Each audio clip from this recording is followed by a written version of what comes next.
ಹೆಂಗೋ ಎಲ್ಲ ಸಮಸ್ಯೆಗಳಿಂದ ಯಾರಾದ್ರೂ ಬಂದು ನನ್ನ ಕಾಪಾಡ್ಬಿಡ್ತಾರಣ್ಣ. ಈ ಥರ ಎಲ್ಲದ್ರಿಂದನೂ ಯಾರಾದ್ರೂ ಒಬ್ರು ಕಾಪಾಡ್ತಾರೆ ಅಂತಂದ್ರೆ ನಿನ್ ಪಾಪದಿಂದ ಯಾರು ನಿನ್ನನ್ನು ಕಾಪಾಡ್ತಾರೆ? ಯೇಸುವನ್ನು ಬಿಟ್ರೆ ಬೇರೆ ಯಾರಿಂದನೂ ನಮ್ಮ ಪಾಪಗಳಿಂದ ಬಿಡುಗಡೆ ಕೊಡೋಕೆ ಸಾಧ್ಯನೇ ಇಲ್ಲ. ಯೇಸುವೇ ಲೋಕ ರಕ್ಷಕನು. ಏಸಪ್ಪ ಏನು ಹೇಳುತ್ತಾರೆ? ಪಾಪ ಮಾಡಬೇಡ ಎಂದು ದೇವರ ವಾಕ್ಯವು ಹೇಳುತ್ತದೆ. ನಾವು ಜಗಳ ಮಾಡಬಾರದು, ಕೋಪ ಮಾಡಿಕೊಳ್ಳಬಾರದು, ಸುಳ್ಳು ಹೇಳಬಾರದು, ಮತ್ತೊಬ್ಬರನ್ನು ಯಾಮಾರಿಸಬಾರದು. ಅದು ದೇವರಿಗೆ ಅಸಹ್ಯವಾದ ಕಾರ್ಯ. Jolly time, jolly time. Jolly time, jolly time. Jolly time, jolly time ಬಂದಾಯ್ತು. ಗೀರಿ ಬಿಂಗ ಜಗಳ ಎಲ್ಲ ಮುಗಿದಾಯ್ತು. Jolly time ಬಂದಾಯ್ತು. ಪ್ರೈಸ್ ಲಾರ್ಡ್ ಫ್ರೆಂಡ್ಸ್, ಈ ಜಾಲಿ ಟೈಮ್ ಪ್ರೋಗ್ರಾಮ್ ಅಲ್ಲಿ ನಿಮ್ಮೆಲ್ಲರನ್ನ ಸಂಧಿಸೋದು ನನಗೆ ತುಂಬಾನೇ ಸಂತೋಷ. ಇವತ್ತಿನ ಪ್ರೋಗ್ರಾಮ್ ಅಲ್ಲಿ ಏನ್ ನೋಡ್ಲಿದ್ದೇವೆ ಅಂದ್ರೆ ಬಿಡುಗಡೆ ಹೊಂದೋದ್ರ ಬಗ್ಗೆ ನೋಡಲಿದ್ದೇವೆ. ಓಕೆ, ಮೊದಲನೇದಾಗ ಒಂದು ಸ್ಟೋರಿ ನೋಡೋಣ ಬನ್ನಿ.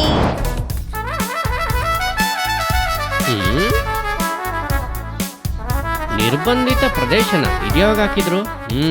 ರೂಲ್ಸ್ ನ ಬ್ರೇಕ್ ಮಾಡೋದ್ರಲ್ಲೇ ಮಜಾ ಇರೋದು. ಆಯ್ಯ ಏನಪ್ಪ ಇದು, ಯಾವನೋ ಏನೋ ಮಾಡ್ಬಿಡ್ತಾನೆ, ನಮ್ಮನಿಲ್ಲಿ ಬಿಸಿಲಲ್ಲಿ ಡ್ಯೂಟಿಗೆ ಹಾಕ್ಬಿಟ್ಟು ಕೂರಿಸ್ತಾರೆ. ಛೇ, ಏಯ್ ನಿಂತ್ಕೊಳ,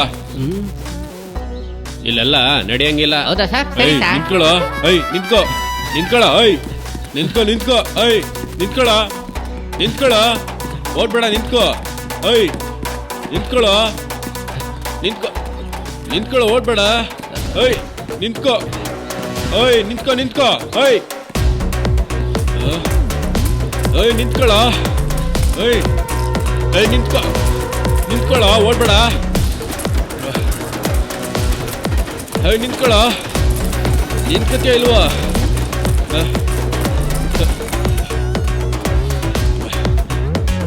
ಏಯ್ ನಿಂತ್ಕೊತೀಯ ಇಲ್ವಾ ಇವಾಗ ನೋಡು. ಏಯ್ ನಿಂತ್ಕೊ,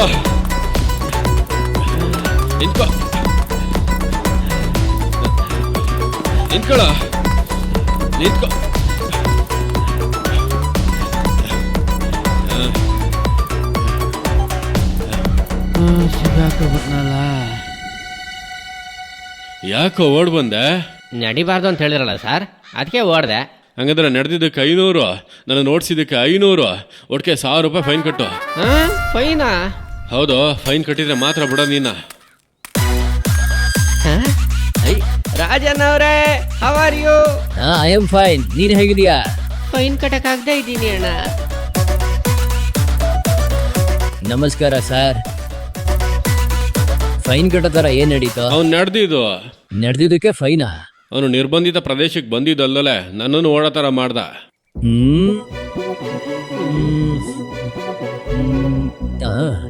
ಸರ್, ಯಾಕೆ ಸರ್ ಇವನ್ನ ಇಟ್ಕೊಂಡಿದ್ದೀರಾ? ಯಾಕೆ ಇವನ್ ಹಿಡ್ಕೊಂಡ್ರೇನು? ಸರ್, ಹುಡುಗ ಒಂಥರ ಅಂದ್ರೆ ಕಡ್ದು ಬಿಡ್ತಾನೆ. ಹೌದು ಸರ್, ಕಡಿದ್ರೆ ಮಾಂಸ ಕೀಳ್ದಲ್ಲೇ ಬಿಡೋದೇ ಇಲ್ಲ.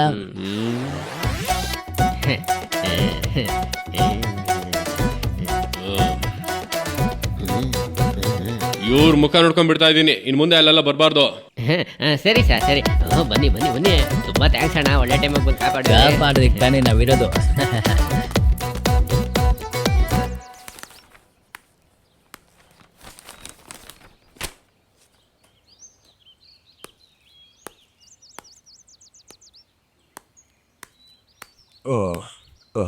ಅಣ್ಣ ಹೊಂಟಿ. ಅಣ್ಣ ಸುಬ್ಬಣ್ಣ, ಏನು ತುಂಬಾ ವೀಕ್ ಆಗ್ಬಿಟ್ಟಿದ್ದೀರಾ? ನಿನ್ ತರ ಕೆಲವ್ರು ದಾರಿ ಇದ್ರೆ ಹೇಳಪ್ಪ. ಡೈಲಿ ಮೊಟ್ಟೆ ತಿನ್ನಿ ಅಣ್ಣ. ಅಯ್ಯ ಹೋಗಪ್ಪ, ನಾನು ಬಿಳಿ ಮೊಟ್ಟೆ ಇಂದ ಹಿಡ್ದು ಕಲರ್ ಮೊಟ್ಟೆ ಎಲ್ಲಾದ್ನೂ ತಿಂದಿದ್ದೀನಿ, ಯಾವುದೇ ಪ್ರಯೋಜನ ಇಲ್ಲ. ಹುಂಜದ ಮೊಟ್ಟೆ ತಿನ್ನಿ ಅಣ್ಣ, ಅದು ಆರೋಗ್ಯಕ್ಕೆ ಒಳ್ಳೇದಣ್ಣ. ಒಂದು ವಾರದಲ್ಲಿ ವೆಯ್ಟ್ ಆಗ್ಬಿಡ್ತೀರಾ ನೋಡಿ. ನೀನು ಅದೇ ತಿನ್ನೋದಾ? ಹೌದಣ್ಣ, ನೀವು ತಗೊಂಡು ತಿನ್ನೋಡಿ, ಒಂದೇ ವಾರದಲ್ಲಿ ನೀವು ವೆಯ್ಟ್ ಜಾಸ್ತಿ ಆಗಿಲ್ಲ ಅಂದ್ರೆ ನನ್ನ ಕೇಳಿ. ಹಂಗ ನಂಗೂ ತಕ್ಕೊಡ್ತೀಯಾ? ಹೇಳಿದಕ್ಕೆ ಕೇಳ್ತಾವ. ಏನಪ್ಪ ಯೋಚನೆ ಮಾಡ್ತಿದ್ಯಾ? ಅದು ಒಂದ್ ಮೊಟ್ಟೆ 100 ರೂಪಾಯಿ ಅಣ್ಣ. ಪರವಾಗಿಲ್ಲಪ್ಪ, ನನಗೊಂದು 5 ಮೊಟ್ಟೆ ತಂದ್ಕೊಡು ಆಯ್ತಾ? ದೊಡ್ಡ ಇವತ್ತು ಖರ್ಚಿಗೆ ಆಯ್ತು.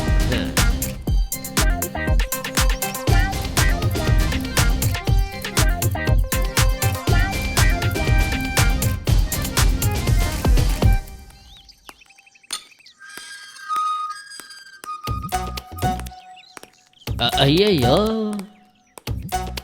ಈ ವಯ್ಯ ಬರೀ ಈ ಕಡೆನೆ ಬರ್ತಾವನಲ್ಲ. ಒಂದು ವಾರದಿಂದ ಹೆಂಗೋ ತಪ್ಪಿಸ್ಕೊಬಿಟ್ಟೆ. ಬಂದರೆ ಮೊಟ್ಟೆಯಲ್ಲಿ ಅಂತ ಕೇಳ್ತಾನಲ್ಲ. ಬರಲಿ ಬರಲಿ. ಅಬ್ಬಾ ತಪ್ಪಿಸ್ಕೊಬಿಟ್ಟೆ.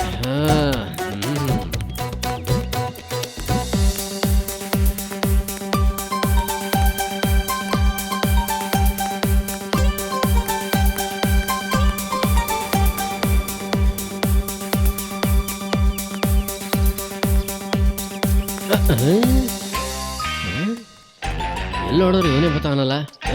ಓಡು ಓಡು.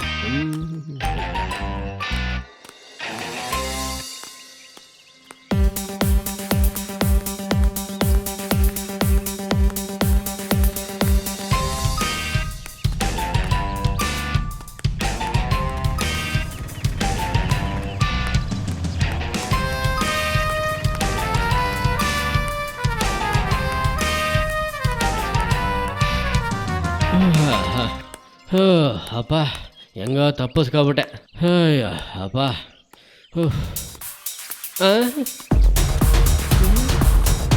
ಇಲ್ಲೂ ಬರ್ತಾವನೆ, ಇನ್ನು ಹಾಕಿಲ್ಲ. ಓಡಬೇಕು. ಓಡು ಓಡು ಓಡು.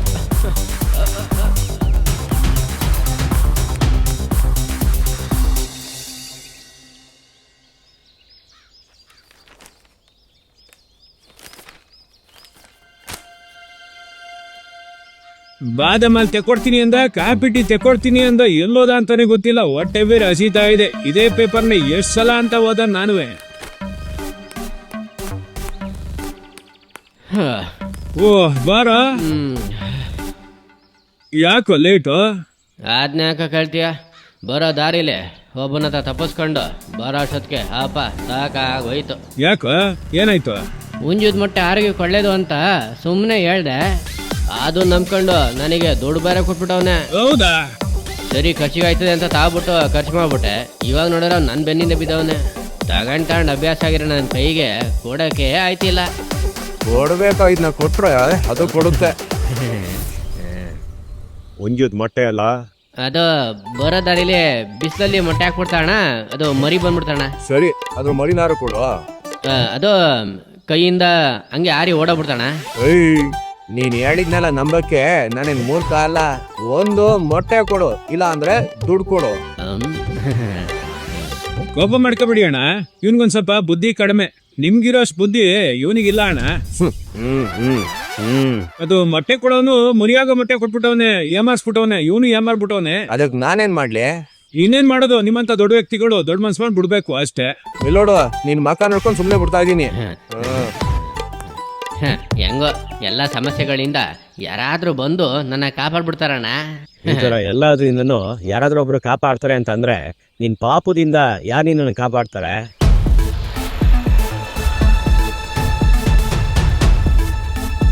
ಈ ತರ ನೀನ್ ತಪ್ಪುಗಳಿಂದ ತಪ್ಪಿಸ್ಕೊಂಡು ಲೋಕದಲ್ಲಿ ಬಾಳ್ಬಹುದು, ಆದ್ರೆ ಪರಲೋಕದಲ್ಲಿ ಬಾಳಕ್ಕಾಗುತ್ತಾ?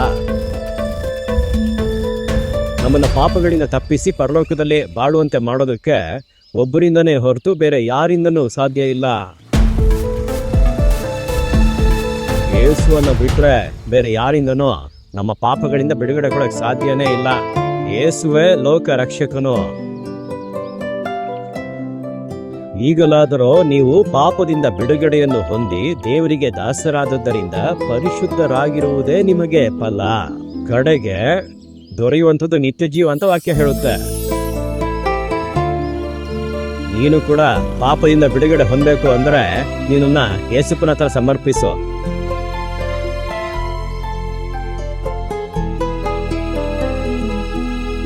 ಯೇಸಪ್ಪ, ಇಷ್ಟು ದಿನಗಳು ತಿಳಿದನೇನೋ ನಾನು ತುಂಬ ಪಾಪ ಮಾಡಿಬಿಟ್ಟಿದ್ದೀನಿ. ನನ್ನ ಕ್ಷಮಿಸಿ, ಪಾಪದಿಂದ ನನ್ನ ಬಿಡುಗಡೆ ಮಾಡಿ ಪರಿಶುದ್ಧಪಡಿಸಿ ನಿತ್ಯ ಜೀವವನ್ನು ನನಗೆ ಕೊಡಿ ಯೇಸಪ್ಪ.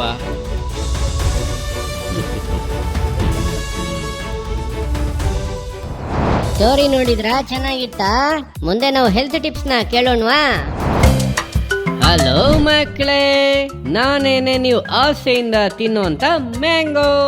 ನನ್ನ ಹತ್ರ ಇರೋ ಒಳ್ಳೆ ವಿಷಯಗಳನ್ನ ಹೇಳೋದಕ್ಕೆ ನಾನು ಬಂದಿದ್ದೀನಿ. Vitamin A, vitamin C, vitamin K, vitamin B2, vitamin B6, vitamin A ನಿಮ್ಮ ಐಸೈಟ್ ಅನ್ನ ಇಂಪ್ರೂವ್ ಮಾಡುತ್ತೆ. ವೈಟಮಿನ್ ಸಿ ನಿಮ್ಮ ಇಮ್ಯುನಿಟಿ ಸಿಸ್ಟಮ್ನ ಬೂಸ್ಟ್ ಮಾಡುತ್ತೆ. ವೈಟಮಿನ್ ಕೆ ನಿಮ್ಮ ಬೋನ್ಸ್ ಅಂಡ್ ಮಸಲ್ಸ್ನ ಹೆಲ್ತಿಯಾಗಿ ಬೂಸ್ಟ್ ಮಾಡುತ್ತೆ. ವೈಟಮಿನ್ ಬಿ2 ನಿಮ್ಮ ಬಾಡಿಲಿರುವಂಥ ಕಾರ್ಬೋಹೈಡ್ರೇಟ್ಸ್ನ ಗ್ಲೂಕೋಸ್ ಆಗಿ ಕನ್ವರ್ಟ್ ಮಾಡಿ ಕೊಡುತ್ತೆ. ವೈಟಮಿನ್ ಬಿ6 ಬ್ರೈನ್ ಡೆವಲಪ್ಮೆಂಟ್ ಫಂಕ್ಷನ್ಗೆ ಹೆಲ್ಪ್ ಮಾಡುತ್ತೆ. ಸೊ ಮಕ್ಕಳೇ, ಮ್ಯಾಂಗೋನ ಇಷ್ಟಪಟ್ಟು ತಿನ್ನಿ, ಹೆಲ್ತಿ ಆಗಿರಿ, ಓಕೆನಾ? ಬಾಯ್. ಹೆಲ್ತ್ ಟಿಪ್ಸ್ ನ ಕೇಳಿದ್ರಲ್ವಾ? ನೀವು ಕೂಡ ನಿಮ್ಮನ್ನ ಹೆಲ್ತಿಯಾಗಿ ಇಟ್ಕೊಳ್ಳಿ. ಈಗ ನಾವೊಂದು ಟ್ರಿಕ್ ನ ನೋಡೋಣವಾ? ಬನ್ನಿ. ಹಲೋ ಮಕ್ಕಳೇ, ಎಲ್ಲರೂ ಹೇಗಿದ್ದೀರಾ? ಎಲ್ಲ ಸಂತೋಷವಾಗಿದ್ದೀರಾ? ಓಕೆ, ಈ ಕಾರ್ಯಕ್ರಮ ನೋಡ್ತಾ ಇರುವಂತ ನೀವು ಗಮನವಾಗಿ ಪ್ರತಿ ವಾರನೂ ನೋಡೋದ್ರಿಂದ ನೀವು ತುಂಬಾ ಮೇಲುಗಳನ್ನು ಹೊಂದ್ಕೊಂಡಿದ್ದೀರಾ ಅಲ್ವಾ? ಹೌದು, ಇವತ್ತು ಕೂಡ ಬಿಡಿಸಿಕೋ ಎಂಬ ಶೀರ್ಷಿಕೆಯಲ್ಲಿ ನಾವು ಕಾರ್ಯಕ್ರಮಗಳನ್ನ ನೋಡ್ತಾ ಇದ್ದೇವೆ. ಹೌದು, ಈ ಲೋಕದಲ್ಲಿ ಏಸಪ್ಪ ನಮಗೆ ಕೊಟ್ಟಿರುವಂತ ಈ ದಿನಗಳಲ್ಲಿ ನಾವು ತಪ್ಪಾದ ಅಭ್ಯಾಸಗಳಿಗೆ, ದುರಭ್ಯಾಸಗಳಿಗೆ, ಪಾಪಕ್ಕೆ ದಾಸರಾಗಿ ನಾವು ಮೇಲುಗಳನ್ನ ಕಳ್ಕೋಬಾರ್ದು ಅಂತ ಏಸಪ್ಪ ಬಯಸ್ತಾರೆ. ನಿತ್ಯ ಸಂತೋಷವಾಗಿರುವಂತ ಈ ಬಿಡುಗಡೆಯನ್ನು ಹೊಂದ್ಕೋಬೇಕಂತ ಬಯಸ್ತಾರೆ. ಆದ್ರೆ ನಾವು ಪಾಪಗಳಿಂದ ಬಿಡುಗಡೆಯನ್ನು ಹೊಂದಬೇಕು ಅಂತ ಏಸಪ್ಪ ಬಯಸ್ತಾರೆ. ಅದರ ವಿಷಯವಾಗಿ ಸತ್ಯವೇದದಲ್ಲಿ ಒಂದು ವಾಕ್ಯ ಕೂಡ ಹೇಳಲ್ಪಟ್ಟಿದೆ, ಗೊತ್ತಾ? ಆ ವಾಕ್ಯದಲ್ಲಿ ಪಾಪದ ಸಂಬಳ ಮರಣ ಅಂತ ಹೇಳಲ್ಪಟ್ಟಿದೆ. ಅದರ ಅಂತ್ಯ ಏನಂತಂದ್ರೆ ನಿತ್ಯ ನರಕ. ಆದ್ರೆ ಏಸಪ್ಪ ನನ್ನನ್ನು ನಿಮ್ಮನ್ನು ಅದಕ್ಕೆ ಬಿಟ್ಕೊಡ್ದಲೆ ನಮ್ಮನ್ನು ಅದರೊಳಗಿಂದ ಬಿಡಿಸಿ ನಿತ್ಯ ನರಕಕ್ಕೆ ಅಲ್ಲ, ನಿತ್ಯ ಸಂತೋಷವಾಗಿರುವಂತ ಪರಲೋಕ ರಾಜ್ಯಕ್ಕೆ ನಮ್ಮನ್ನ ಕರ್ಕೊಂಡೋಗ್ಬೇಕಂತ ಏಸಪ್ಪ ಬಯಸ್ತಾರೆ. ನೀವು ಅದಕ್ಕೆ ಸಿದ್ಧರಾಗಿದ್ದೀರಾ? ಒಂದು ವೇಳೆ ನಿಮ್ಮ ಜೀವನದಲ್ಲಿ ಕಣ್ಣೀರಿನಿಂದ, ದುಃಖದಿಂದ, ಒಂದು ರೀತಿ ಬಂಧನದ ಅವಸ್ಥೆಯಲ್ಲಿ ನೀವು ಇರೋದಾದ್ರೆ, ಹಾಗೆ ಕೆಲವೊಂದು ಪಾಪದ ಬಂಧನಗಳು ನೀವು ಇರಬಹುದು, ಇಂದು ನೀವು ಏಸಪ್ಪನ ಬಳಿ ಕೇಳಿರಿ, ಏಸಪ್ಪ ಇದರಿಂದ ನನ್ನ ಬಿಡಿಸೋದಕ್ಕೆ ನಿಮ್ಮನ್ ಬಿಟ್ರೆ ಬೇರೆ ಯಾರು ಇಲ್ಲ ಅಂತ ನೀವು ಕೇಳಿದ್ರೆ ಏಸಪ್ಪ ನಿಶ್ಚಯವಾಗಿ ನಿಮ್ಗೆ ಸಹಾಯ ಮಾಡ್ತಾರೆ. ಈಗ ನೋಡೋಣವಾ? ನನ್ನ ಕೈಯಲ್ಲಿ ಸುಂದರವಾಗಿರುವಂತ ಒಂದು ಚಾರ್ಟ್ ಇದೆ, ಹೌದಲ್ವಾ? ಈ ಚಿತ್ರದಲ್ಲಿ ಒಂದು ಪಾರಿವಾಳ ಒಂದು ಗೂಡ್ನಲ್ಲಿ ಅಡಗಿಸಿ ಇಡಲ್ಪಟ್ಟಿರೋ ತರ ಇದೆ ಅಲ್ವಾ? ನೀವು ಕೂಡ ಈ ಲೋಕದಲ್ಲಿ ಬಂಧಿಸಲ್ಪಟ್ಟಂತೆ ಯಾವುದೋ ಒಂದಕ್ಕೆ ದಾಸರಾಗಿರುವಂತೆ ಇರಬಹುದು. ಆ ಎಲ್ಲಾ ದುಷ್ಟ ಪಾಪದ ಕ್ರಿಯೆಗಳಿಂದ ಬಿಡುಗಡೆಯನ್ನ ಹೊಂದ್ಕೊಡುವಂತೆ ಏಸಪ್ಪನ ಹತ್ರ ಕೇಳಿರಿ. ಏಸಪ್ಪ, ನನಗೊಂದು ಬಿಡುಗಡೆಯನ್ನ ಕೊಡಿ, ನನ್ನನ್ನ ಬಿಡಿಸ್ಕೊಳ್ಳೋದಕ್ಕೆ ನೀವು ಸಹಾಯ ಮಾಡಿ ಅಂತ ಕೇಳಿದ್ರೆ ನಿಶ್ಚಯವಾಗಿ ಏಸಪ್ಪ ಸಹಾಯ ಮಾಡ್ತಾರೆ. ನೋಡೋಣವಾ? ನೀವು ಯಾವಾಗ ಏಸಪ್ಪನ ಹತ್ರ ಬಿಡಿಸಿ ಅಂತ ಕೇಳ್ತೀರೋ ನಿಮ್ಮನ್ನ ಬಿಡಿಸೋದಕ್ಕೆ ಏಸಪ್ಪ ನಂಬಿಗಸ್ತರಾಗಿದ್ದಾರೆ. ಆ ರೀತಿ ನಿಮ್ಮನ್ನ ಆತನು ಬಿಡಿಸಿ ಸಂತೋಷವಾಗಿ ನೀವು ಬಾಳೋದಕ್ಕೆ ಏಸಪ್ಪ ನಿಮಗೆ ಕೊಡುವಂತ ಸಂತೋಷವಾದ, ಉಲ್ಲಾಸವಾದಂತ ಜೀವಿತವನ್ನು ಬಾಳುವಂತೆ ಏಸಪ್ಪ ನಿಮ್ಮ ಜೊತೆಗೆ ಇರ್ತಾರೆ. ನೀವು ಕೂಡ ಏಸಪ್ಪನ ಹತ್ರ ಕೇಳ್ತೀರಾ, ಏಸಪ್ಪ ನನ್ನ ನೀವು ಬಿಡಿಸಿ ಏಸಪ್ಪ, ಈ ಪರಿಸ್ಥಿತಿಗಳನ್ನ ಬದಲಾಯಿಸಿ ನಾನು ಬಿಡುಗಡೆಯೊಂದಿಗೆ ಸ್ವತಂತ್ರವಾಗಿ ಬಾಳ್ಬೇಕು, ಸಂತೋಷವಾಗಿ ಬಾಳ್ಬೇಕು ಅಂತ ನೀವು ಕೇಳ್ತೀರಾ? ಮಕ್ಕಳ, ನೀವು ಕೇಳಿರಿ, ಖಂಡಿತ ಏಸಪ್ಪ ಸಹಾಯ ಮಾಡ್ತಾರೆ. ನೀವು ಕೂಡ ಆಶೀರ್ವಾದವಾಗಿರ್ತೀರಾ. ಏಸಪ್ಪ ನಿಮ್ಮನ್ನ ಸಾಕ್ಷಿಯಾಗಿ ನಿಲ್ಲಿಸ್ತಾರೆ. ಓಕೆನಾ? ಬಾಯ್. ಟ್ರಿಕ್ ತುಂಬಾ ಇಂಟ್ರೆಸ್ಟಿಂಗ್ ಆಗಿತ್ತಲ್ವಾ? ಬನ್ನಿ ಇವಾಗ ದೇವರ ವಾಕ್ಯವನ್ನು ಕೇಳೋಣ. ಜಾಲಿ ಟೈಮ್ ಪ್ರೋಗ್ರಾಂ ಮೂಲಕ ಪ್ರೀತಿಯ ಚಿಕ್ಕ ಮಕ್ಕಳನ್ನು ನೋಡುವುದರಲ್ಲಿ ನಾನು ಸಂತೋಷಿಸುತ್ತೇನೆ. ನೀವೆಲ್ಲರೂ ಒಳ್ಳೆಯ ಮಕ್ಕಳು, ಏಕೆಂದರೆ ತಪ್ಪದೇ ಜಾಲಿ ಟೈಮ್ ಪ್ರೋಗ್ರಾಂ ನೋಡುತ್ತೀರಿ. ಜಾಲಿ ಟೈಮ್ ಪ್ರೋಗ್ರಾಂ ನೋಡೋದ್ರಿಂದ ನೀವು ಖಂಡಿತವಾಗಿ ಅನುದಿನವೂ ಬೈಬಲ್ ಓದುತ್ತೀರಿ, ಪ್ರಾರ್ಥಿಸುತ್ತೀರಿ ಎಂದು ನಾನು ನಂಬುತ್ತೇನೆ, ವಿಶ್ವಾಸಿಸುತ್ತೇನೆ. ಬೈಬಲ್ ಓದಿದರೆ ಮಾತ್ರ ಸಾಲದು, ದೇವರ ವಾಕ್ಯಕ್ಕೆ ವಿಧೇಯರಾಗಬೇಕು. ಏಸಪ್ಪ ಏನು ಹೇಳುತ್ತಾರೆ? ಪಾಪ ಮಾಡಬೇಡ ಎಂದು ದೇವರ ವಾಕ್ಯವು ಹೇಳುತ್ತದೆ. ನಾವು ಜಗಳ ಮಾಡಬಾರದು, ಕೋಪ ಮಾಡಿಕೊಳ್ಳಬಾರದು, ಸುಳ್ಳು ಹೇಳಬಾರದು, ಮತ್ತೊಬ್ಬರ ವಸ್ತುವನ್ನು ಕದಿಯಬಾರದು, ಮತ್ತೊಬ್ಬರನ್ನು ಯಾಮಾರಿಸಬಾರದು. ಇದೆಲ್ಲವೂ ದೇವರಿಗೆ ಅಸಹ್ಯವಾದ ಕಾರ್ಯ. ನೋಡಿರಿ, ಸತ್ಯವೇದದಲ್ಲಿ ಜ್ಞಾನೋಕ್ತಿಗಳ 12ನೇ ಅಧ್ಯಾಯ 22ನೇ ವಾಕ್ಯ ಈ ರೀತಿ ಹೇಳುತ್ತದೆ: ಸುಳ್ಳು ತುಟಿ ಯೆಹೋವನಿಗೆ ಹೇಸು, ಸತ್ಯವಂತರು ಆತನಿಗೆ ಲೇಸು ಎಂದು ಹೇಳಲಾಗಿದೆ. ಇಂದಿಗೂ ಒಂದೊಳ್ಳೆ ಡ್ರಾಮಾವನ್ನು ನೋಡಿದ್ದೀರಿ. ಆ ಡ್ರಾಮಾದಲ್ಲಿ ಒಬ್ಬ ದಪ್ಪಗಿದ್ದ ಅಣ್ಣ ಏನು ಹೇಳಿದರು? ಸಣ್ಣಗಿರುವ ಅಣ್ಣನನ್ನು ನೋಡಿ, ನಾನು ದಪ್ಪಗಿರುವುದಕ್ಕೆ ಕಾರಣ ನಾನು ಚೆನ್ನಾಗಿ ಮೊಟ್ಟೆ ತಿನ್ನುತ್ತೇನೆ ಎಂದು ಹೇಳಿದನು. ಆಗ ಸಣ್ಣಗೆ ಇರುವ ಅಣ್ಣ ಏನು ಹೇಳಿದನು? ಆಗ ನನಗೂ ಆ ಮೊಟ್ಟೆ ತಂದು ಕೊಡು ಎಂದು ಕೇಳಿದನು. ತಕ್ಷಣ ಸರಿ ಎಂದು ಹೇಳಿ ಆ ದಪ್ಪಗಿರುವ ಅಣ್ಣ ಏನು ಹೇಳಿದರು? ನಾನು ನಿನಗೆ ತಂದು ಕೊಡುತ್ತೇನೆಂದು ಸಣ್ಣಗಿರುವ ಅಣ್ಣನ ಬಳಿ ಹಣ ತೆಗೆದುಕೊಂಡು ಆ ದಪ್ಪಗಿರುವ ಅಣ್ಣ ಆ ಸಣ್ಣಗಿರುವ ಅಣ್ಣನು ಹಣವನ್ನು ಕೇಳುತ್ತಾನೆಂದು ಅವನು ಬರುವ ದಾರಿಯನ್ನೆಲ್ಲ ಬಿಟ್ಟು ಬೇರೆ ಬೇರೆ ದಾರಿಯಲ್ಲಿ ಹೋಗುತ್ತಾನೆ, ಯಾಮಾರಿಸಿದನು. ಆದ್ದರಿಂದ ಪ್ರಿಯ ಮಕ್ಕಳೇ, ಈ ಡ್ರಾಮಾದಲ್ಲಿ ನೋಡಿದ ಪ್ರಕಾರ ನೀವ್ಯಾರು ಇರಬಾರದು.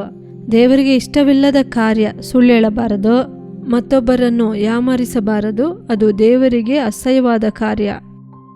ನೋಡಿರಿ, ಒಂದು ವೇಳೆ ನೀವು ಮನೆಯಲ್ಲಿಯೋ ನಿಮ್ಮ ತಂದೆ ತಾಯಿ ನಾವು ಅಂಗಡಿಗೆ ಹೋಗಿ ಬರುತ್ತೇವೆ, ಹೋಗಿ ಬರುವಷ್ಟರಲ್ಲಿ ನಿಮ್ಮ ಹೋಮ್ವರ್ಕ್ ಎಲ್ಲ ಸರಿಯಾಗಿ ಮಾಡಬೇಕು, ಎಲ್ಲ ಪಾಠವನ್ನು ಓದಿ ಮುಗಿಸಬೇಕು ಎಂದು ಹೇಳಿ ಹೋಗಿರುತ್ತಾರೆ. ತಂದೆ ತಾಯಿ ಹೊರಗೆ ತಾನೇ ಹೋಗಿದ್ದಾರೆ. ಅವರು ಬರುವಷ್ಟರಲ್ಲಿ ಟಿವಿಯನ್ನು ನೋಡೋಣ, ಸೀರಿಯಲ್ಸನ್ನು ನೋಡೋಣ, ಇಲ್ಲ ಈ ವಿಡಿಯೋ ಗೇಮ್ ಆಡೋಣ ಎಂದು ಹೇಳಿ, ಒಂದು ವೇಳೆ ಅಂತಹ ಸ್ವಭಾವ ನಿಮಗಿದ್ದರೆ ದೇವರಿಗೆ ಅದು ಇಷ್ಟವಿಲ್ಲ. ಅಪ್ಪ ಅಮ್ಮ ಹೊರಗೆ ಹೋದರು, ಅಪ್ಪ ಅಮ್ಮ ನಾನು ಹೋಗಿ ಬರೋಷ್ಟರಲ್ಲಿ ಓದಿ ಮುಗಿಸಬೇಕೆಂದು ಹೇಳಿದರೆ, ಈ ಹೋಮ್ವರ್ಕ್ ಎಲ್ಲ ಮುಗಿಸಿರಬೇಕು, ಈ ಪಾಠವನ್ನೆಲ್ಲ ಓದಿರಬೇಕು. ನೀವು ನಿಮ್ಮ ಪಾಡಿಗೆ ಹೋಮ್ವರ್ಕ್ ಮಾಡದೆ, ಪಾಠವನ್ನು ಓದದೆ, ತಂದೆ ತಾಯಿ ಬಂದ ಕೂಡಲೇ ಹೌದು ನಾನು ಹೋಮ್ವರ್ಕ್ ಎಲ್ಲ ಬರೆದೆ, ಇಷ್ಟು ಹೊತ್ತು ಕೂತುಕೊಂಡು ಓದಿದೆ ಎಂದು ಹೇಳಿದರೆ ನೀವು ಸುಳ್ಳು ಹೇಳುತ್ತೀರಿ ಎಂದು ಅರ್ಥ. ಅದು ಮಾತ್ರ ಅಲ್ಲ, ಅಪ್ಪ ಅಮ್ಮನ ಯಾಮಾರಿಸುತ್ತೀರಿ ಅಲ್ಲವಾ? ಅದು ಮಾತ್ರ ಅಲ್ಲ, ಸ್ಕೂಲಲ್ಲಿ ನೋಡಿರಿ, ಟೀಚರ್ಸ್ ಬೋರ್ಡಲ್ಲಿ ಬರಿತಾ ಇರ್ತಾರೆ.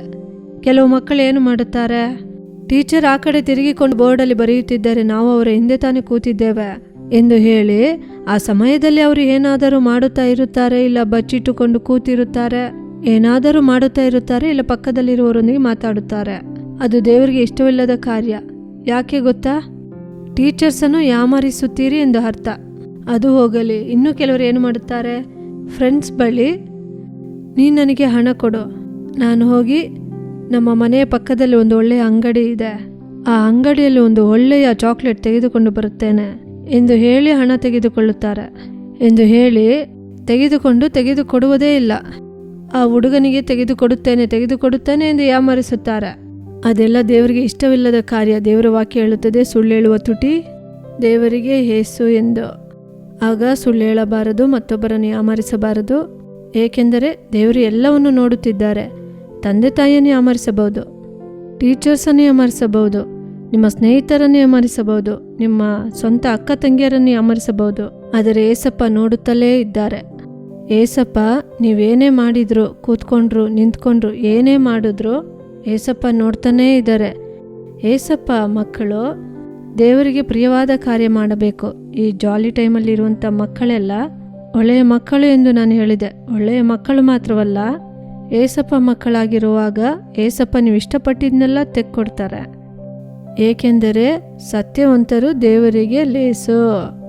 ಆಗ ಏಸಪ್ಪಗೆ ನೀವು ಪ್ರಿಯರಾಗಿರುವಾಗ ಏಸಪ್ಪನ ಬಳಿ ಹೇಳಿರಿ, ಏಸುವೆ ನನಗೆ ಒಂದು ಸ್ಕೂಲ್ ಬ್ಯಾಗ್ ಬೇಕು, ಏಸಪ್ಪ ನನಗೊಂದು ಪೆನ್ ಬೇಕು, ಇಲ್ಲ ನನಗೆ ಪೆನ್ಸಿಲ್ ಬೇಕು, ಇಲ್ಲ ನನಗೆ ಈ ಕಾಯಿ ಬೇಕು, ಈ ಹಣ್ಣು ಬೇಕು. ಈ ರೀತಿ ಎಲ್ಲವನ್ನು ಏಸಪ್ಪ ತೆಗೆದುಕೊಡುತ್ತಾರೆ. ನೀವು ದೇವರಿಗೆ ಪ್ರಿಯರಾಗಿ ಇರುವಾಗ ಏಸಪ್ಪ ನೀವು ಕೇಳಿದ್ದೆಲ್ಲ ತೆಗೆದುಕೊಡುತ್ತಾರೆ. ಏಕೆಂದರೆ ನೀತಿವಂತನಾದ ಮನುಷ್ಯನು ಪರಿಪೂರ್ಣ ಆಶೀರ್ವಾದ ಹೊಂದುತ್ತಾನೆ. ಆಗ ಎಲ್ಲ ಆಶೀರ್ವಾದವನ್ನು ದೇವರು ಕೊಡುತ್ತಾರೆ. ನೀವು ಸ್ಕೂಲಲ್ಲಿ ಇರುವಾಗ ನೀವು ಚೆನ್ನಾಗಿ ಓದಬಹುದು, ಚೆನ್ನಾಗಿ ಮಾರ್ಕ್ಸ್ ತೆಗೆದುಕೊಳ್ಳಬಹುದು. ಏಸಪ್ಪ ನಿಮ್ಮ ಹೆಸರನ್ನು ಗಣಪಡಿಸುತ್ತಾರೆ. ನಿಮ್ಮ ಟೀಚರ್ ಒಳ್ಳೆ ಸ್ಟೂಡೆಂಟ್ ಎಂದು ಹೇಳುತ್ತಾರೆ. ಫಸ್ಟ್ ರ್ಯಾಂಕನ್ನು ದೇವರು ಕೊಡುತ್ತಾರೆ. ನೀವೇನು ಮಾಡಬಾರದೆಂದರೆ ಪಾಪ ಮಾಡಬಾರದು, ದೇವರಿಗೆ ಪ್ರಿಯರಾದ ಮಕ್ಕಳಾಗಿರಬೇಕು. ಕೆಲ ಮಕ್ಕಳು ಹೇಳುತ್ತಾರೆ, ನಾನು ತಮಾಷೆಗೆ ತಾನೇ ಈ ಸುಳ್ಳು ಹೇಳಿದ್ದೆ. ಆಗ ತಮಾಷೆಗೆ ಒಂದು ಸುಳ್ಳು, ನಿಜವಾಗಿಯೂ ಒಂದು ಸುಳ್ಳು. ಆ ರೀತಿ ಅಲ್ಲ, ಸುಳ್ಳು ಸುಳ್ಳೆ. ಸುಮ್ಮನೆ ತಮಾಷೆಗೆ ಅವನನ್ನು ನಾನು ಹೊಡೆದೆ, ನಾನು ಸುಮ್ಮನೆ ಅವನನ್ನು ಹೊಡೆದೆ, ಆ ರೀತಿ ಹೇಳಬಾರದು. ದೇವರ ಮಕ್ಕಳು ದೇವರಿಗೆ ಭಯಪಟ್ಟು ಹಿರಿಯರಿಗೆ ವಿಧೇಯಿತರಾಗಿ ದೇವರ ಪ್ರೀತಿಯಿಂದ ತುಂಬಲ್ಪಟ್ಟಿರಬೇಕು. ಒಬ್ಬರಿಗೊಬ್ಬರು ಫ್ರೆಂಡ್ಸಾ, ನಿಮ್ಮ ಒಡ ಹುಟ್ಟಿದವರ ಅವರೊಂದಿಗೆ ಪ್ರೀತಿಯಿಂದ ಇರಿ. ಕರ್ತನು ನಿಮ್ಮನ್ನು ಆಶೀರ್ವದಿಸುತ್ತಾನೆ, ನಿಮ್ಮ ಇಷ್ಟಾರ್ಥಗಳನ್ನು ನೆರವೇರಿಸುತ್ತಾನೆ. ನೋಡಿರಿ, ದಾನಿಯೇಲನನ್ನು ಕುರಿತು ನಾವು ನೋಡಬಹುದು. ದಾನಿಯೇಲನ ಬಗ್ಗೆ ನಿಮಗೆ ತಿಳಿದಿದೆ ಅಲ್ಲವಾ? ದಾನಿಯೇಲನು ಎಲ್ಲ ಕಡೆ ಸತ್ಯವಂತನಾಗಿದ್ದನು. ಆಗ ಎಲ್ಲ ಕಡೆ ದಾನಿಯೇಲನು ಸತ್ಯವಂತನಾಗಿದ್ದನು. ಅವರ ಕೆಲಸದಲ್ಲಿ ಸತ್ಯವಂತರಾಗಿದ್ದರು, ಅವರ ಅಧಿಕಾರದಲ್ಲಿ ಸತ್ಯವಂತರಾಗಿದ್ದರು. ಆದ್ದರಿಂದಲೇ ಏಸಪ್ಪ ಏನು ಮಾಡಿದರು, ದಾನಿಯೇಲನನ್ನು ನೋಡಿ ನೀನು ನನಗೆ ಪ್ರಿಯನಾದವನು ಎಂದು ಹೇಳಿದರು. ಪ್ರಿಯನಾದವನು ಮಾತ್ರವಲ್ಲ, ದಾನಿಯೇಲನು ಮೊರೆ ಇಡುವಾಗ ಅವನ ಮೊರೆಯು ಕೇಳಲ್ಪಟ್ಟಿತು. ನೀವು ದೇವರಿಗೆ ಪ್ರಿಯರಾಗಿ ಇರುವಾಗ ನೀವು ಏಸಪ್ಪನ ಬಳಿ ಏನೆಲ್ಲ ಮೊರೆ ಇಡುತ್ತೀರೋ ಆ ಪ್ರಾರ್ಥನೆಯನ್ನು ದೇವರು ಆಶೀರ್ವದಿಸುತ್ತಾರೆ ಎಂದು ಅದಕ್ಕಾಗಿಯೇ ನಾವು ಪ್ರಾರ್ಥಿಸಲಿದ್ದೇವೆ. ಈ ದಿನದಲ್ಲಿ ಜಾಲಿ ಟೈಮ್ ನೋಡುತ್ತಿರುವಂಥ ಮಕ್ಕಳ ಹೆಸರನ್ನು ದೇವರು ಘನಪಡಿಸುತ್ತಾರೆ. ನೀವು ಏಸಪ್ಪ ಮಕ್ಕಳು ಎಂದು ಮತ್ತೊಬ್ಬರು ಹೇಳಬೇಕು. ನಿಮ್ಮ ಹೆತ್ತವರು ಹೇಳಬೇಕು ಒಳ್ಳೆಯ ಮಗನು, ಟೀಚರ್ಸ್ ಹೇಳಬೇಕು ಒಳ್ಳೆಯ ಹುಡುಗ, ನೀನು ಚೆನ್ನಾಗಿ ಓದುತ್ತೀಯ, ಒಳ್ಳೆಯ ಹುಡುಗನು, ಉತ್ತಮವಾದವನು ಎಂದು ಎಲ್ಲರೂ ಹೇಳುವಂತೆ ನೀವು ನೀತಿಯಾಗಿರಬೇಕು, ದೇವರಿಗೆ ಭಯಭಕ್ತಿ ಉಳ್ಳವರಾಗಿರಬೇಕು, ಹೆತ್ತವರಿಗೆ ವಿಧೇಯರಾಗಬೇಕು, ಸುಳ್ಳು ಹೇಳಬಾರದು, ಮತ್ತೊಬ್ಬರನ್ನು ವಂಚಿಸಬಾರದು, ಮತ್ತೊಬ್ಬರ ವಸ್ತುಗಳನ್ನು ಕದಿಯಬಾರದು, ಪಾಪದ ಜೀವಿತಕ್ಕೆ ಅಗಲಿ ಇರಬೇಕು. ಈಗ ಅದಕ್ಕಾಗಿ ಪ್ರಾರ್ಥಿಸಲಿದ್ದೇವೆ. ಅಪ್ಪ ನಿಮಗೆ ಸ್ತೋತ್ರ. ಅಪ್ಪ ನಿಮ್ಮನ್ನು ಸ್ತುತಿಸುತ್ತೇವೆ ದೇವರೇ. ಈ ಪ್ರಾರ್ಥನೆ ವೇಳೆಗಾಗಿ ನಿಮ್ಮನ್ನು ಸ್ತುತಿಸುತ್ತೇನೆ, ಸ್ತೋತ್ರ ಮಾಡುತ್ತೇನಪ್ಪ. ಅಪ್ಪ, ಈ ಪ್ರೀತಿಯ ಚಿಕ್ಕ ಮಕ್ಕಳು ನಿಮ್ಮ ಪಾದದಲ್ಲಿ ಮೊಣಕಾಲಾಕಿದ್ದಾರೆ. ಅಪ್ಪ, ನಿಮ್ಮ ಪಾದದಲ್ಲಿ ಅವರು ಬಂದಿದ್ದಾರೆ. ಈಗಲೇ ಅವರನ್ನು ನಿಮ್ಮ ಹಸ್ತದಲ್ಲಿ ಒಪ್ಪಿಸಿಕೊಡುತ್ತಿದ್ದೇನೆ. Thank you lord. ನಿಮಗೆ ಸ್ತೋತ್ರ ದೇವರೇ. ಎಲ್ಲ ಚಿಕ್ಕ ಮಕ್ಕಳು ನಿಮ್ಮ ತಂಗಿ, ತಮ್ಮ, ಅಣ್ಣ, ಅಕ್ಕಂದಿರನ್ನು ಒಪ್ಪಿಸಿಕೊಡಿರಿ. ಎಲ್ಲರನ್ನೂ ದೇವರೇ ನೀವು ನಿಮ್ಮ ಮಕ್ಕಳಾಗಿ ಬದಲಾಯಿಸುವುದಕ್ಕಾಗಿ ಸ್ತೋತ್ರ ದೇವರೇ. ಯಾವುದೇ ಸೈತಾನನು ಮಕ್ಕಳನ್ನು ದಾರಿ ತಪ್ಪಿಸದಂತೆ ಪರಿಶುದ್ಧಾತ್ಮನೇ ನಿಮ್ಮ ಆಳ್ವಿಕೆಯಲ್ಲಿ ಒಪ್ಪಿಸಿಕೊಟ್ಟು ಪ್ರಾರ್ಥಿಸುತ್ತೇವಪ್ಪ. ಅಪ್ಪ, ನಿಮ್ಮ ಬೇಲಿಯನ್ನು ಅವರಿಗೆ ಹಾಕಿರಿ. ಈ ಸಮಯದಲ್ಲಿ ನಿಮಗೆ ಪ್ರಿಯರಾಗಿ ಒಪ್ಪಿಸಿಕೊಟ್ಟಿದ್ದರಿಂದ ದೇವರೇ, ನಿಮ್ಮ ಬರವಣಿಗೆವರೆಗೂ ಸಾಕ್ಷಿಯುಳ್ಳ ಜೀವಿತವನ್ನು ಬಾಳುವಂತೆ ಕರ್ತನೇ, ಈ ದಿನದಲ್ಲಿ ಪ್ರಾರ್ಥಿಸುತ್ತಿರುವ ಎಲ್ಲ ಚಿಕ್ಕ ಮಕ್ಕಳನ್ನು ನೀವು ಜವಾಬ್ದಾರಿ ತೆಗೆದುಕೊಳ್ಳಿರಿ. ನನ್ನ ದೇವರೇ, ನೀವು ಆ ರೀತಿ ಪ್ರಾರ್ಥನೆ ಕೇಳುತ್ತಿರುವುದಕ್ಕಾಗಿ ವಂದನೆ ಅಪ್ಪ. ಅವರು ಇಷ್ಟಪಟ್ಟು ಕೇಳುವಂತ ವಸ್ತುಗಳನ್ನು, ಅವರ ಇಷ್ಟಾರ್ಥಗಳನ್ನು ನೆರವೇರಿಸಿರಿ ದೇವರೇ. ನೀವು ದಾನಿಯೇಲನನ್ನು ನೋಡಿ ಹೇಳಿದ್ದೀರಿ, ನೀನು ನನಗೆ ಪ್ರಿಯನಾದವನು, ನೀನು ಮೊರೆ ಇಟ್ಟಾಗ ನಿನ್ನ ಮೊರೆ ಕೇಳಲ್ಪಟ್ಟಿದೆ ಎಂದು ಹೇಳಿದ ದೇವರು. ಅಪ್ಪ, ಚಿಕ್ಕ ಮಕ್ಕಳು ಏಸಪ್ಪ ನನಗೆ ಈ ಸಾಮಾನು ಬೇಕು ಎಂದು ಕೇಳುತ್ತಿದ್ದಾರಲ್ಲ, ಅದಕ್ಕಾದ ಮಾರ್ಗಗಳನ್ನು ನೀವು ತೆರೆದುಕೊಡಿರಿ. ನನ್ನ ದೇವರೇ, ನೀವು ಆ ರೀತಿ ಪ್ರಾರ್ಥನೆಯನ್ನು ಕೇಳಿದ್ದಕ್ಕಾಗಿ ವಂದನೆ ಅಪ್ಪ. ಮಕ್ಕಳನ್ನು ನಿಮ್ಮ ಮಕ್ಕಳಾಗಿ ಅಂಗೀಕರಿಸಿದ್ದಕ್ಕಾಗಿ ವಂದನೆ ಅಪ್ಪ. ಮಕ್ಕಳ ಇಷ್ಟಾರ್ಥವನ್ನು ನೆರವೇರಿಸಿದ್ದಕ್ಕಾಗಿ ವಂದನೆ ಅಪ್ಪ. ಅಪ್ಪ, ಈ ದಿನದಲ್ಲಿ ಜಾಲಿ ಟೈಮ್ ಕಾರ್ಯಕ್ರಮದಲ್ಲಿ ಭಾಗವಹಿಸಿದ ಎಲ್ಲ ಚಿಕ್ಕ ಮಕ್ಕಳ ಮುಖಾಂತರ ಅಪ್ಪ, ಈ ಸುಂದರ ಮಕ್ಕಳ ಮೂಲಕ ದೇವರೇ ನಿಮ್ಮ ನಾಮ ಮಹಿಮೆ ಉಂಟಾಗಲಪ್ಪ. ಅಪ್ಪ, ಇವರನ್ನು ನಿಮ್ಮ ಸಾಕ್ಷಿಗಳಾಗಿ ನಿಲ್ಲಿಸಿರಿ ದೇವರೇ. ನೀವು ಇವರನ್ನು ಆಶೀರ್ವದಿಸಿರಿ. ನಿಮ್ಮ ನಾಮ ಈ ಮಕ್ಕಳ ಮೂಲಕ ಮಹಿಮೆ ಹೊಂದಲಿ. ಯೇಸುವಿನ ನಾಮದಲ್ಲಿ ಪ್ರಾರ್ಥಿಸುತ್ತೇವೆ ತಂದೆಯೇ, ಆಮೇನ್. ಪ್ರೀತಿಯ ಚಿಕ್ಕ ಮಕ್ಕಳೇ, ಯೇಸಪ್ಪ ಇಂದು ನಿಮ್ಮ ಪ್ರಾರ್ಥನೆಯನ್ನು ಕೇಳಿದ್ದಾರೆ. ಇಂದು ಹೇಳಿಕೊಟ್ಟ ರೀತಿ ನೀವು ಇನ್ನು ಮೇಲೆ ಸುಳ್ಳನ್ನು ಹೇಳಲೇಬಾರದು, ಇನ್ನು ಮೇಲೆ ಯಾರನ್ನು ಯಾಮರಿಸಬಾರದು. ಏಸಪ್ಪನಿಗೆ ಪ್ರಿಯರಾಗಿ ನಡೆದುಕೊಳ್ಳಬೇಕು. ಆಗ ಏಸಪ್ಪ ನಿಮ್ಮನ್ನೇನು ಮಾಡ್ತಾರೆ? ಸಾಕ್ಷಿಯಾಗಿ ನಿಲ್ಲಿಸ್ತಾರೆ, ನಿಮ್ಮನ್ನು ಆಶೀರ್ವದಿಸುತ್ತಾರೆ. ಕರ್ತನ ನಾಮಕ್ಕೆ ಮಹಿಮೆ ಉಂಟಾಗಲಿ. ಆಮೇನ್. ಪ್ರೋಗ್ರಾಮ್ ನೋಡಿ ಚೆನ್ನಾಗಿ ಎಂಜಾಯ್ ಮಾಡಿದ್ರಾ? ನೀವು ಕೂಡ ನಿಮ್ಮನ್ನ ಬಿಡಿಸ್ಕೊಳ್ಳೋದಕ್ಕೆ ಏಸಪ್ಪನ ಹತ್ರ ಒಪ್ಪಿಸಿಕೊಡಿ. ಈ ಪ್ರೋಗ್ರಾಮ್ ನಿಮ್ಗೆ ತುಂಬಾ ಉಪಯೋಗವಾಗಿತ್ತಂತ ನಾವು ನಂಬ್ತೀವಿ. ಇನ್ನೊಂದು ಪ್ರೋಗ್ರಾಮ್ ಅಲ್ಲಿ ನಿಮ್ಮನ್ನ ಪುನಃ ಸಂಧಿಸ್ತೇವೆ. Bye. Jolly time Jesus redeems ministries, Nalumavadi, Thoothukudi district 628211. For 24 hours prayer support, call 08035454545. God bless you.